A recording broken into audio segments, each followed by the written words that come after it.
ત્યાં સ્વામિનારાયણ અક્ષરધામ દિલ્હીમાં 2006ની સાલમાં અમારી જનરલ વિઝિટર્સ બુક હોય, એમાં રાત્રે અમારા સ્વયંસેવકો ચેક કરતા હોય તો એક વ્યક્તિએ પોતાની વાત લખેલી. એને લખ્યું कि मैं हरियाणा के एक छोटे से गांव में से आता हूं.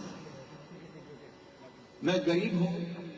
मेरा व्यवसाय ये है कि मैं घर घर जाके दूध बांटता हूं. अपने गामडाમાં પેલું મિલ્કમેન આવે ને, લૂઝ મિલ્ક લઈને ઘરે ઘરે આપવા માટે આવે. तो हमारे गांव में कोई 70-80 घर है, हम 3 दूध वाले हैं. सुबह और शाम 2 दफा हम दूध देते हैं सभी को. मेरी आयु 50 साल की हुई. मैं दिल्ली से 2 दफा आया हूं. एक बार कोई हमारे गांव में कोई बड़े घर में शादी थी तो मैं बारात में आया था, और अभी दूसरी दफा मैं यहाँ आया हूं कुछ काम के लिए. यहाँ से गुजर रहा था, देखा कि अरे ये क्या बन गया दिल्ली में.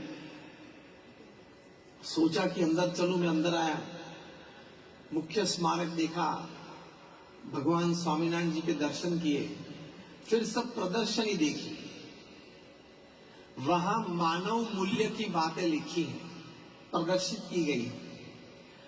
तो उससे मैं इतना प्रेरित हुआ, तो मैं आज यह प्रतिज्ञा लेता हूं कि मैं अपने दूध में पानी नहीं डालूंगा.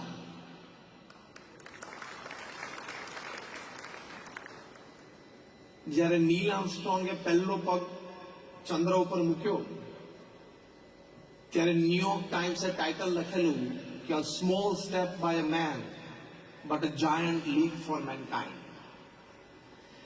એમાં દિલ્હીમાં અક્ષરધામમાં 2006ની સાલમાં એક વ્યક્તિએ દૂધમાં પાણી નહીં નાખવાનો નિયમ લીધો. જે વાત આપણે કરી રહ્યા છીએ નીતિમત્તા અને પ્રામાણિકતાના પાઠ વ્યવસાયમાં, ધંધામાં.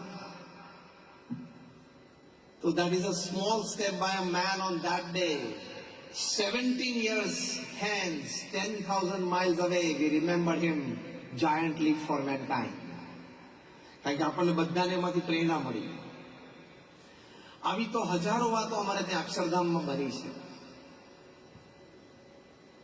આપણે પણ એ ડિગ્નિટી સાથે જીવવાનું કે 90 વર્ષની ઉંમરે પણ કોઈ પણ સમાજની વચ્ચે, કોઈ પણ ગ્રુપ કે વર્તુળ કે મિત્રોની વચ્ચે હું મારું શીશ ઉન્નત રીતે રાખીને કોઈ પણની આંખમાં આંખ પરોવીને ઉભો રહી શકું, વાત કરી શકું કે I have not done anything wrong in my life. આ ડિગ્નિટી. મેં મારા જીવનમાં કંઈ ખોટું નથી કર્યું, એટલી ડિગ્નિટી તો આપણામાં હોવી જ જોઈએ. એની માટે રોજ સવારે ઉઠીને આપણે આપણી જાતને કહેવાનું, I can not do anything wrong in my life today. Repeat with me what I say. I can not do anything wrong in my life today. આ સવારના પરમાં ઉઠીને પોતાની જાતને વાક્ય કહી દેવાનું કે હું ખોટું કરી જ ના શકું, because I am a divine child. વયમ અમૃતસ્ય પુત્રઃ. આપણા મહાન શાસ્ત્રોએ આપણને શીખવાડ્યું છે, we are the children of God. એક રોયલ ફેમિલીમાં કોઈ સંતાન જન્મ્યું હોય, દીકરો દીકરી, એને પણ ટ્રેનિંગ આપવામાં આવે છે કે તમે રોયલ્ટીથી જીવો. તો વયમ અમૃતસ્ય પુત્રઃ, we are the children of God. આપણે રોયલ્ટીથી પણ આગળ ડિવિનિટીથી જીવવાનું કે કોઈ મને કોઈ દિવસ આંગળી ચીંધી ના જવું જોઈએ કે તે આ કામ ખોટું કર્યું, આ અનીતિથી કર્યું, આ અપ્રામાણિકતાથી કર્યું. I don't want that pointed finger in front of me. આ ડિગ્નિટી કહેવાય. તો આપણે ઇન્ટરનલ સ્ટ્રક્ચર પેલું ડાયમંડ જેવું બનાવ્યું કહેવાય. નહીં તો કોલસો. બે સગા ભાઈઓ છે અગેન, પણ આટલા નાના હીરામાં ટ્રક ભરીને કોલસો આવે. એક ભાઈની આટલી કિંમતમાં બીજો ભાઈ તો ટ્રક ભરીને આવી જાય. એમાં આપણી પ્રાઇઝ એન્ડ વેલ્યુ, એનું આપણે જાણપણું રાખવાનું. જો પ્રમુખ સ્વામી મહારાજે પૃથ્વી ઉપર આટલું મોટું કામ કર્યું, તમારામાંથી કોઈ 2-4 મોટલ ચલાવતું હશે, કોઈ 5, 15, 25 સ્ટોર ચલાવતું હશે, કોઈ અન્ય વેપાર ધંધામાં હશે. તમે અક્ષરધામ જોયું છે કે એવા નાના મોટા 1300 કેમ્પસ, 1300 કેમ્પસ પ્રમુખ સ્વામી એકલા હાથે ઉભા કર્યા. તમારામાંથી જે 5 મોટલ ચલાવતા હશે ને ખબર પડતી હશે કે સાંજ કેવી પડે છે. હા કે ના? હવે તમને કોઈક એવું મળી જાય કે આની પાસે 1300 મોટલ છે અથવા આની પાસે 1300 સ્ટોર છે, ખાલી એટલું બોલે ને તો તમને આમ કેવું છે કે આ માણસ કેવો મોટો છે.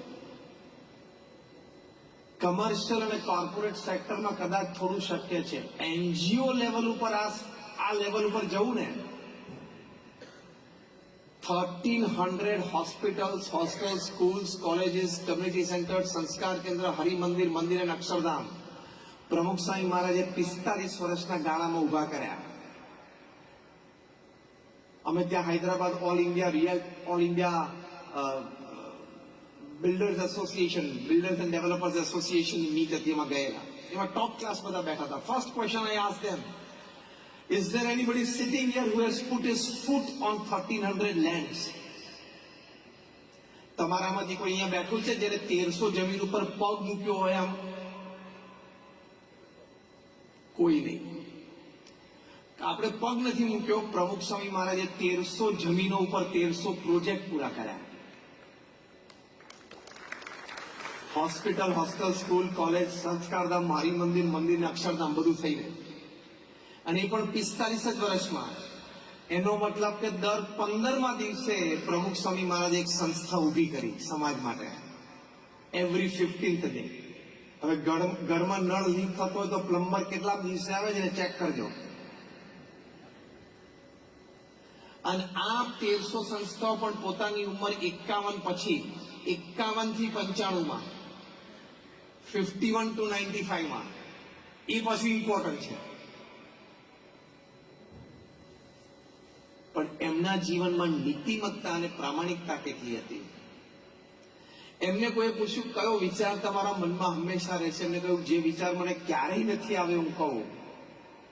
એમણે કહ્યું કે કોઈનું પણ અહિત થાય એવો વિચાર મને જીવનમાં ક્યારેય નથી આવ્યો.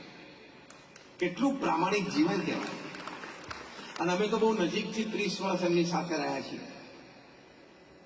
એમની દિનચર્યા અને એમની વિચારધારાથી ખૂબ પરિચિત છીએ. પ્રમુખ સ્વામી મહારાજ 51 વર્ષની ઉંમર પછી દુનિયાના 60 દેશોમાં 18,000 ગામો અને શહેરોમાં જાતે ગયા. વ્યક્તિઓને નિર્વ્યસની કરવા માટે, એને ચારિત્રની દ્રઢતા કરાવવા માટે, કોઈ ડ્રગ એડિક્ટ હોય તો એને ડ્રગ છોડાવવા માટે, કોઈના ઘરમાં વિવાદ હોય તો એ વિવાદ મિટાવવા માટે, કોઈ પતિ પત્ની વચ્ચે ઝઘડો હોય તો એ પુરુષ સભ્યો પાસેથી વાત સાંભળીને નિરાકરણ કરવા માટે, સમાજના સર્વાંગી ઉત્કર્ષ માટે દુનિયાના 60 દેશોમાં 18,000 ગામો અને શહેરોમાં જાતે ગયા. અત્યારે પૃથ્વી ઉપર 8 અબજની વસ્તી છે. એક માણસ મને લાવી આપો જે 18,000 ગામો અને શહેરોમાં ઇન પર્સન જાતે ગયો હોય. સાથે સાથે લોકો એને પત્ર લખતા એવા 7.5 લાખ પત્રોને એમને લેખિત જવાબ આપ્યા. 45 વર્ષ 50 વર્ષ સુધી રોજ સાંજે આવી રીતે 2 કલાક સત્સંગ માટે એમને આપ્યા. 3.5 લાખ ઘર, ઓફિસ, ફેક્ટરીમાં જાતે ગયા. અમારા જેવા 1100 સંતોને એમને દીક્ષા આપી. એમાંથી 900 થી પણ વધારે સંતો graduates, post graduates, chartered accountants, doctors ને એન્જિનિયર્સ છે. એમાંથી 100 થી વધારે સંતો Born American and British citizens છે.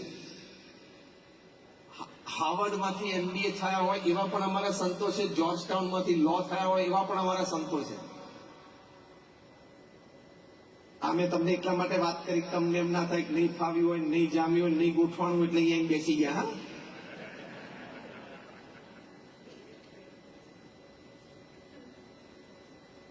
તમારામાંથી ઘણા યંગસ્ટર્સ અહીંયા બેઠા છે. 1990 કે 90 પછી જન્મ્યા. આવડી ઊંચી કરો તો હાથ ઊંચા કરો. Born in 90 or after 90, raise your hands.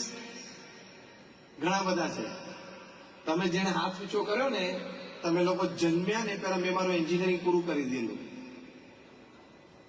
અને એ પણ ગવર્મેન્ટ કોલેજમાંથી, પ્રાઇવેટમાંથી નહીં. 54% કોમ્પ્યુટરમાં એન્જિનિયરિંગ એડમિશન મળી એવું નહીં. 45% એક કમ્પ્યુટર એન્જિનિયરિંગ એડમિશન મળી એવું નહીં. 80,000 નો વોલેન્ટિયર ફોર્સ કરે. આ હું તમને એટલા માટે સ્ટેટિસ્ટિક્સ કહું છું, તમે પણ આ સ્ટેટિસ્ટિક્સ સુધી ક્યાંક પહોંચી શકો છો. ઇન્ટરનલ ડિઝાઇન ચોખ્ખી રાખજો. આ લેવલ સુધી ખાલી બુદ્ધિમત્તા, આવડત, હોશિયારી ને પૈસાથી ના પહોંચાય. આ લેવલ ઉપર જો ને 2-5 બોટલો કરવી હોય, 2-4 સ્ટોર કરવા હોય ને તો બુદ્ધિમત્તા ને પૈસા ને આવડત થી ચાલે. આ લેવલનો એમ્પાયર ચલાવવું હોય ને તો અહીંયા અને અહીંયા ક્લેરિટી જોઈએ અને અહીંયા પ્યોરિટી જોઈએ. 2 વસ્તુ જોઈએ, પ્યોરિટી એન્ડ ક્લેરિટી. તો જ આ લેવલ સુધી જવાય, બાકી શક્ય જ નથી.